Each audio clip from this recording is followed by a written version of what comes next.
You know, after round 6 concluded, right, and the human beings were up by 1, right? It's whew, the morale for the gods is down at this time, okay? We got our boy Buddha that won a match, and now in round 7, okay, the Greek gods wanted to send out Hades, king of Helheim. Okay, pretty much I don't say the strongest Greek, but pretty much the oldest brother of all the Greeks. And the Greeks have been getting a rough run. I think the only Greek that won so far has been Zeus against Adam. But pretty much in round 7, we got Brynhilde that is trying to strategize for the humans, trying to see what can they do to send out a combatant that can face Hades. And there's only one combatant that can do that, right? Nostradamus doesn't know, Brynhilde's sister doesn't know, but Brynhilde does know, and there's only one person that can fight Hades, the king of the underworld, and that is another king of himself, and that is none other than Qin Shi Huang, the first king to ever unite China. Okay, we first see him, man. He is literally making his own path, symbolizing how he's gotten to the position he's gotten to by forging his own path through grit, determination, and straight up aura. This man is walking through hallways, God hallways, going where he wants. We see him going to the VIP sitting area where Hades and Hermes is at. We see Ares is sitting here trying to like figure out, oh, what are the humans gonna send against our brother? What are the humans gonna do against Hades? He's Hades, right? And then we see how they got the custom ring for Hades, you know, the underworld, you got the skulls and all that stuff. But you see, that doesn't really matter. Doesn't matter, because right in the middle of Ares gloating and slobbing on Hades' knob, we see that Qin Shi Huang walks straight into the VIP area, sits down. Ares is just shocked. Ares is the punching bag of this series. I love it. Every single feat that we need for the god side, on the human side, we test it on Ares. Every single insult we have for the gods, we test it on Ares. Every single technique we have, we test it on Ares. Ares is just the perfect test dummy, okay? So then, pretty much, we see Qin Shi Huang, you know, talking his ish. He's like, yeah, bro, this is my seat. This is how it is, you know what I'm saying? Ares is like, hey, what do you think you are? You're just a human, blah, blah, blah. Listen, as soon as his hair on his finger made contact with Qin Shi Huang used pretty much redirection kata, flipped him on his ass, sent him flying. Everybody confused, Ares confused, Hermes confused, but Hermes, you know what I'm saying, he got some class to him. He's like, listen, man, hey, this guy got some aura. Let me just relax for a second. Qin Shi Huang's like, listen, you need to humble yourself, all right? This is not your place. This is my place. Wherever I'm at is where the throne's at, point blank, period. It's not that complicated. But then again, like I said, Ares is that dummy. So he gonna get up after being flipped, not knowing how he got flipped, not knowing how he's gonna combat this. He gets up, start yelling, who do you think you are to treat us like this? Blah, blah, blah. And then he grabs Qin Shi Huang again. You see, this is why I told you Ares is the perfect punching bag. He grabs the man that just flipped him effortlessly and embarrassed him again. And what do you think happened? He got flipped again, but this time even harder against the back door, okay? Qin Shi Huang's like, listen, bro, you got a lot of energy, big guy. Like, dang, man, you just love getting flipped around. It's almost like you're a kid again, you know what I'm saying? Qin Shi Huang and Hermes still trying to figure out what's going on. But you know what, Hermes, you know why Hermes is the GOAT? You know why Hermes is the guy you want around in your crew? Because he just automatically knows the hierarchy. This man is like, listen, man, this is interesting, man. Hey, listen, you want something to drink, homie? You want something to drink? Hey, you want some food? Hey, I can get you what you need. And like Qin Shi Huang's like, yeah, man, sure, man. You see, man, this is hospitality. Now this is how you're supposed to treat your guests. And then, you know, see Hermes pouring Qin Shi Huang a drink. Qin Shi Huang's drinking. Ares is still on his stomach, and then we see that it's just progressing. And then Qin Shi Huang's sipping. He's chilling. We see that Brynhilde's little sister Gil finds him. He was like, oh my god, we finally found you. Hey, you're up to fight and all that stuff. And then, like, you know, they're over there stressing, saying, hey man, you know, it's time to fight and everything. And then Qin Shi Huang's like, hey, no worries, man, listen, hey, I'm heading that way anyways, you know what I'm saying? And then everybody's just confused and trying to figure out what's going on. Ares is always confused, right? Brynhilde is like, listen, man, it's time for you to fight. It's time for us to go, all right? And pretty much like Quin Shi said, listen, I'm gonna leave where I want to leave, when I want to leave, how I want to leave it, pretty much.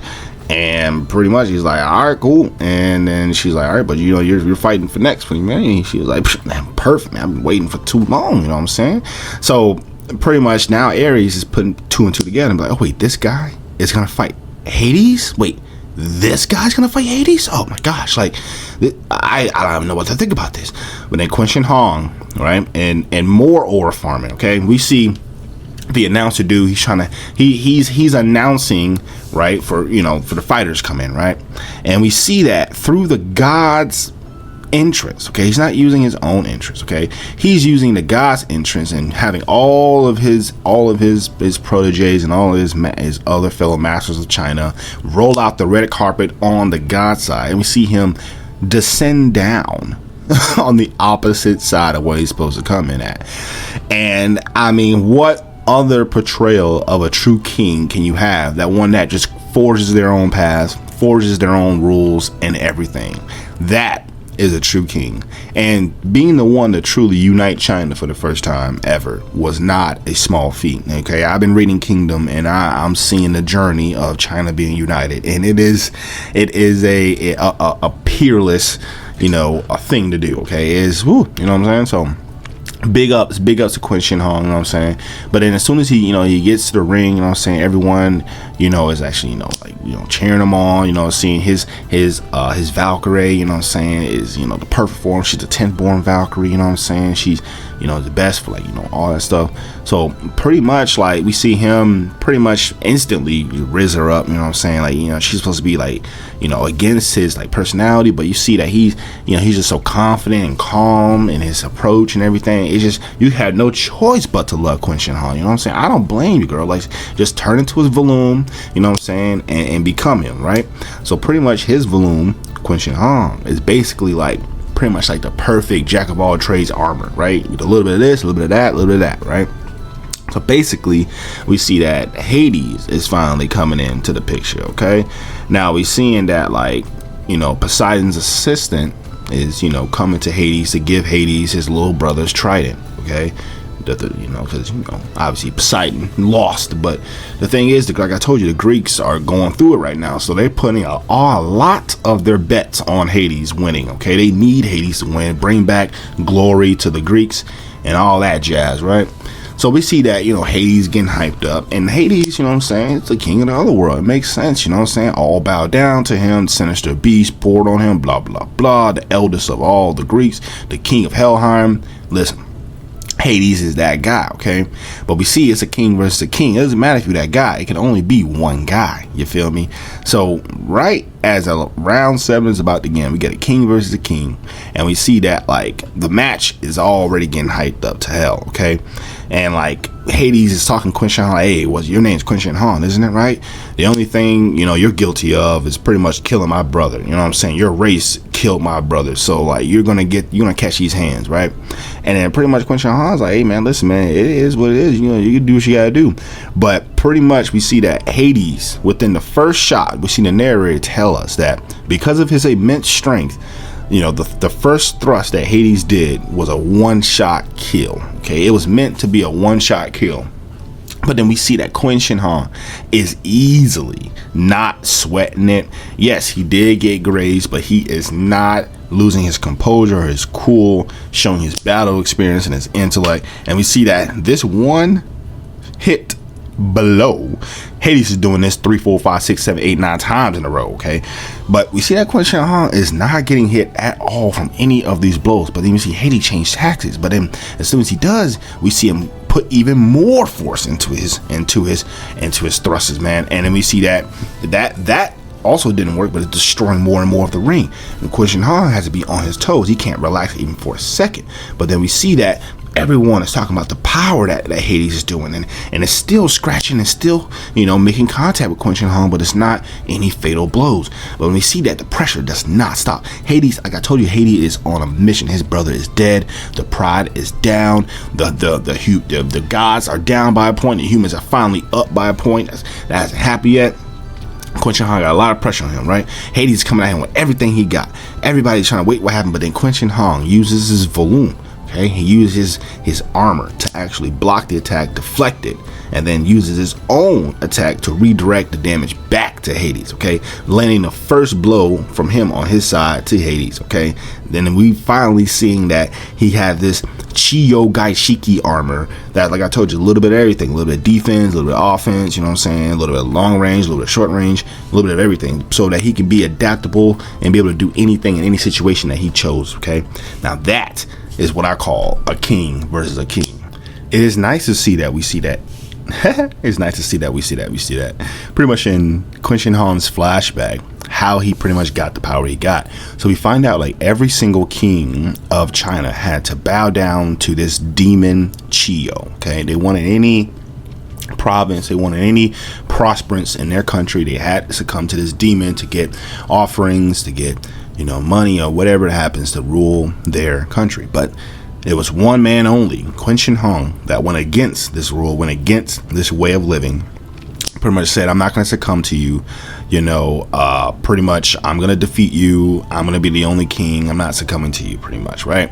Now this was a little bit, you know, jarring to, you know, to the Chiyo demon god thing, right? But then Qin Shi Huang did not, you know, fall, he did not step down, you know what I'm saying? Like, you know, he ain't offering no 10,000 men, he ain't sacrificing nothing, he ain't kneeling, he ain't doing nothing.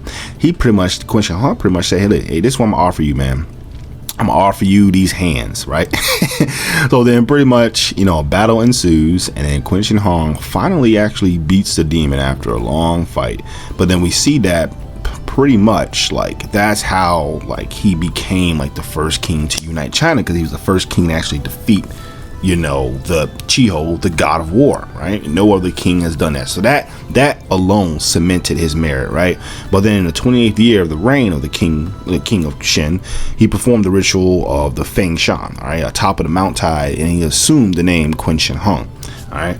So that's where we get to where we are today. We see Hades is on his back after that attack, and we see that like Qin Shi Huang, like, you know, his whole volume looking all dripping, all that. We see Ares, you know, trying to figure out what is going on. How does Qin Shi Huang do at the Hades? You know, maybe he used the same technique he used on me on Hades. You know, like I told you, what the point of Ares, right? So then we get back to the fight. We see that Hades get up. You know, Hades is like, you know, change his mind. You know what I'm saying? He's getting in his mind that, you know, Qin Shi Huang, you know, he's kind of that guy. You know what I'm saying? He's not, you know, like just some scrub, right? But then like Hades asking, like, what do you think? What do you think of a king? What is a king to you, right? And Qin Shi Huang answers. He says, hey, it's a person that leads his people. That is a king. And they just start laughing. They actually, you know, can understand that as a king. You know, two kings laughing about their roles and their responsibilities and all that stuff, right? It is so cool. You know what I'm saying? Because like Qin Shi Huang reminds him of his brother Poseidon, because Poseidon was very stoic, very, you know, like that, you know, very, you know, task oriented. So pretty much this is hyping up Hades even more to fight Qin Shi Huang. And then as the fight even begins more, we see that the narrator is putting more emphasis on letting us know that like Hades' attacks is not for the weak. Okay, with everything that Hades could muster, he swung his spear downward in a crushing strike. This is what the narrator is telling us, so that we can understand the potency of this attack. The attack is called the Earth Crusher Persephone Titan. Okay, it is immense. But does that stop Qin? Does that stop Shen? Does nothing? No. He takes pretty much the full brunt of this, right? And then like Hades is putting even more and more pressure, and he's getting lifted into the air. Qin Shi Huang gets implemented into the earth and all that stuff. But we see that even after all that damage, we would think that would like keep him down, but nah, man, this is just pumping him up. All right, they're both just getting pumped up. All right, and then Hades is patronizing Shen, saying, "Hey, can you keep fighting, King of Men?" And then like Qin Shi Huang is like saying, "Bro, hey, no worries, bro. We can keep on going, King of Helheim." You know what I'm saying? Patronize him back. You know what I'm saying? So they equals at this point. You know what I'm saying? But then pretty much as we were about to begin round 2 of the two kings versus the kings, all right, we see that to strike first again is Hades, okay, coming in with his ferocious strikes. But at this time, we see that Qin Shi Huang is locked in, okay? He is not going to get fooled by that same technique again. But then as they're going back and forth, we see that Hades is trying something else different. All right, he's trying a different form of his Perisphoam type, his Perisphoam attack. Okay, but then at this point we see that Shin is actually he had to go balls deep to pretty much defend against this. But then we see a new technique come out from Shin, which is blowing air balls at Hades. But then we going to find out that air ball actually redirects his attack center so that Hades is off balance, and then Quin Shi Huang knows the weak points of all of his attacks. Now that gives him the advantage that he needs to actually counter Hades and land his own attack by flipping him, right? So as Quin Shi Huang is going back into a second attack, we see Hades quickly recovers, doing another deadly thrust. But then Quin Shi Huang counters that too. But then like we see that Hades is thinking like, how is he able to like redirect and counter my attack like that? But then we see the effects of Shin using that air bubble, you know, getting that, you know, that leg up, getting that weak spot. We see that the damage that he does to his opponent using that ability is redirected back onto him. Okay, so we're gonna see that this is gonna be an endurance battle. Okay, this is gonna be a bloody fight between these two kings. Okay, and pretty much they're both saying this is far from over. We see that Quin Shi Huang blows another air bubble into Hades' chest, and Hades is confused trying to figure out what this is doing. But we see that allows Shin pretty much to like dodge another deadly thrust and then land his own spear form chi punch, okay, sending Hades flying. Okay, and using another form of his, you know, techniques, the spear form, the halberd, and Mount Tai Dragon Claw. Okay, everyone is surprised. Brunhilde is surprised, Hermes surprised, Ares surprised, the attendants is surprised, the audience is surprised. It's just, this is getting intense. Okay, now Hades is getting back up this time, but this time he's leaking, he's bleeding. Okay, and left a gashing mark on his like lower abdomen. Okay, and we see that Hermes and Zeus and Ares is trying to commentate as well. But now we see that Hades actually figure out how he's actually doing these attacks with his breath. And then Quin Shi Huang actually admits that, yeah bro, I see all the stars, and the stars are pretty much all your weak points. Okay, he sees all the weak points within Hades. Okay, and then we see the audience actually understand this too. But what happens next is actually very, very interesting. We see that actually that when every time that, like, you know, obviously I said that all the damage that Hades makes, all the damage that Hades gets from this fight, from the result of that attack that Quin Shi Huang does with the air bubbles, he gets hurts too. But he doesn't like using this eye ability because he, you know what I'm saying, like it hurts him too. They use it. We see in Shin's flashback that, and you know, since he's a prince, that all of these different districts, all these different countries, all the deaths that they experienced through all these wars, right? They pin all of their hate and all of their malice onto the prince, which is at this time Quin Shi Huang at the age of 7. Okay, we see how the whole town and everyone just constantly, you know, hate on him, constantly put him down and everything. And we see that he instinctively has a smile that he does. He smiles constantly because he believes that smiling will actually get them to actually like him eventually. He knows why they hate him. It's because of his father and all the actions he's done to kill the people of that town. The actions has gotten actually so bad that he actually had a bodyguard hired. Okay, this is the woman that we see here now, and it was pretty much Quin Shi Huang's like parent figure, pretty much, right? It was his bodyguard and parent figure. And then she pretty much finds out why everyone just doesn't like him and why he just pretty much accepts it. You know, how he treats, how people, the merchants and everyone treat him, throwing his food on the ground and stuff like that. And, you know, she's reacting, trying to defend him, but then she sees that he just pretty much accepts it. And then, like, we see that, like, we see a panel of, like, how, you know, how Shin sees how everyone else looks at him with just such hate, and then they blame him for all the wrong that happens in their lives. And he's thinking, just when he's in a position of privilege, that he should just take it, like this is just normal for him, until his bodyguard eventually like sees all the scars that he's accrued over the years, you know. And this is actually because he has mirror touch synesthesia. Okay, or pretty much he can like feel the pain of other people. And him growing up in wartime, seeing people die, get slashed, gashed, this builds up all the scars that he had on his body. Okay, and then we see that pretty much like she's trying to like break him out of this cycle of feeling like self-pity and feeling like he needs to endure all this pain. And her seeing this, she got so much closer, saying, hey, you can live your life too. You don't have to like sit here and suffer in silence. You can say and do what you want. And then we see him start screaming that he hates everyone, he hates it, he's tired of living this way. He's having the first breakthrough he's ever had at the age of 7, okay? And then we see him and his bodyguard, like living life and like, stealing from the merchants and just being like rascals. And she's just showing him that, you can have fun and live life too. His life is not all about just suffering. But then we see that, 2 years of this, getting comfortable all this, we see that, there was assassins sent after Shin to kill him. And obviously her doing her job, she defends him, but there was too many of them, and even though she did her job and defended Shin, she ended up dying from her wounds.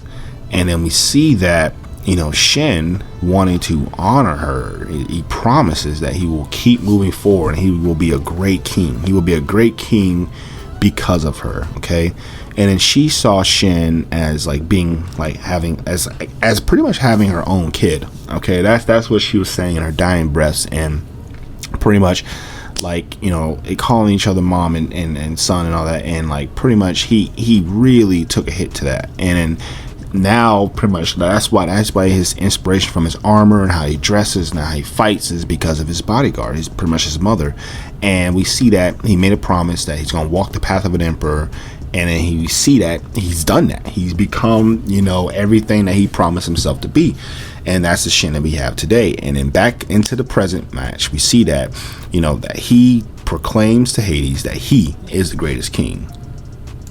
We see that, like, everyone figuring out, like Brynhilde and her sister figuring out how Qin Shi Huang got to where he got to, how the pain he had to, endure to fulfill that promise. It was very hard. It was very, heartwarming. And then, like, Hades, is obviously, doesn't really see himself as being, he doesn't see Shin as being the greatest king of all, because he believes he's the greatest king of all. But then Shin, we see the hope he has and the faith he has in his own ability, saying, bro, he's not going to lose to anyone, okay? No matter who he is up against, okay? Then we see that pretty much, like, as the fight continues, pretty much like, the Greek gods are just scrambling, saying like Zeus is pretty much saying, listen, man, humans, bro, they got no limit. So Ares, you sitting there crashing out saying that, hey, man, Hades can never lose and all that stuff. Listen, man, you just got to give it up, all right? Because Zeus almost came close to losing against Adam, and that was one of the best fights of the series. But pretty much back to the king versus king, we see that Hades is going in again for the attack. You see, Hades is damn aggressive, I'll tell you that, man. But we see him going in with even more ferocity, okay? But then we see that Shin actually deflects, but then Hades is not done yet. He actually got some crazy flexibility with his leg kick there, man. But we see him actually knee Shin right in the face, and he can recoil back, but he goes back into another attack. But then we see that pretty much, like Shin counters again. So it's pretty much like a back and forth, tit for tat, tit for tat, tit for tat. And then as they're clashing, we see that, the two kings are at a standstill. It's even across the board. And they're both, saying, how strong each other are. Like it's pretty much, it's neck for neck. It can be any man's game for now. And we see that Hades actually saying that, like, hey, Shin, you're magnificent. And like Shin saying that, hey, I agree. We see that as the fight continues, the crowd is cheering on Qin Shi Huang. We see that the crowd is actually on his side, and we see actually in the crowd, Qin Shi Huang's mom, okay, is actually in the crowd, and it's like seeing him fight, seeing how much he's came. She's so proud, like watching him fight, watching him fulfill his promise. But that does not stop the King of Hades from still attacking. We see him charge up another attack, but we see him actually hurt himself, okay? He starts to, like, cut himself, and obviously this hurts Shin because Shin gets the damage of anything he sees. And then, like, as Hades is, like, cutting himself, spraying out blood, starts to sing. And then Zeus is like, oh, I know no other god that is as confident as he is. He's willing to sacrifice anything to win. This is the King of Hades. Hades, we see that, like, once he cut himself, once he hurt himself, he can use his own blood as fuel for his next attacks. Okay, so he's like pretty much giving himself an amp while also hurting himself. Like, that's confidence in itself. We see that pretty much like Hades is singing, he's pretty much feeling himself, and then we see that, you know, Sasaki Kojiro is getting some flashbacks when he fought Poseidon, because Poseidon did the same thing to him when they fought. Okay, but then we see that, like, you know, Shin is asking himself like, why would he do so much damage to himself? I don't understand. But then Hades go into another attack, but then we see that pretty much, like, you know, Shin tries to blow the bubble, you know, to, you know, get his weak spots, you know, available. But, you know, we see that the bubble does nothing. The bubble does nothing this time, and Hades still continues to charge in. And we see that, you know, Shin's actually confused about it. He's like, well, what the hell is going on here, right? And then we see that, like, you know, Hades' blade starts to change. He starts to get all blood on it, starts to get real shiny, real strong. And we see that, like, Hades, he has no weak spots now. Hades has no weak spots. And we see later why, but as of now, we don't know the answer to that question. So, you know, Shin is kind of scrambling at this point, trying to figure out how he can get an advantage, okay, because he's trying to deflect like he usually does, but you see his spear broke through his armor and you know, broke through his hand and actually piercing through his body, actually, you know, scraping and taking out his right eye. Now, yeah, and now we see that Hades is even more determined than ever to actually kill Shin. We see that in the next chapter we get a Hades flashback, so we don't understand like how Hades is respected and how he is the way he is. Okay, so pretty much we see that like all the gods, all the Greek gods are sitting down at a table and they're trying to figure out what are they gonna do to combat this force that's coming to them, right? But then they see that, you know, Tartarus, you know, whatever this unit of the giants and the titans, all that, they're about to attack. Okay, and like they're scrambling trying to figure out what they're gonna do. But then Hades, he says, I alone am pretty much gonna take on this threat. I'm gonna do it myself, pretty much. But then we see that after a long battle, the Greeks won. The Greeks prevailed, and the Gigotamaki. And pretty much, you know, Hades was on the other side fighting the other half of the battle alone. So we see that Hades is on a pile of titans alone, killed them all, and singing that tune. And we see that Poseidon is actually the first to see that his big brother was the one that, you know, took out the whole threat without asking for help. So that we see why Poseidon has a personality he has, because he's seen a true god handle business without asking for help or anything. And we see that respect gets formed, and that, like, you know, like he told, like, and like Poseidon's like asking, like, how did this happen? Like, and Hades is pretty much saying, I told you I won't lose to anyone, and as the older brother I shall not be defeated. That really touched Poseidon, okay? That really did. And then, like, you know, that was the first time that Poseidon ever called Hades brother, and that really meant something to him. And then we see that pretty much back in the present, that Hades is, like, you know, trying to pretty much still in the fight. But then we see that all the other commentators are like commentating on the fight, that like it's not the same anymore. You know, the only thing that, you know, like, that's driving Hades at this point is his love for his brothers. You know what I'm saying? And like he is just like, him and Shin are like the two peas in a pot, you know, when it comes to the reason why they're fighting. They're fighting for the people that they love and support. We see that pretty much in this next chapter called The Beginning of the End. We see that Shin just broke it down. His arms broken, eyes gone, blooding, gashed. We're on our last legs here, okay? We got Hades vowing that he's gonna win.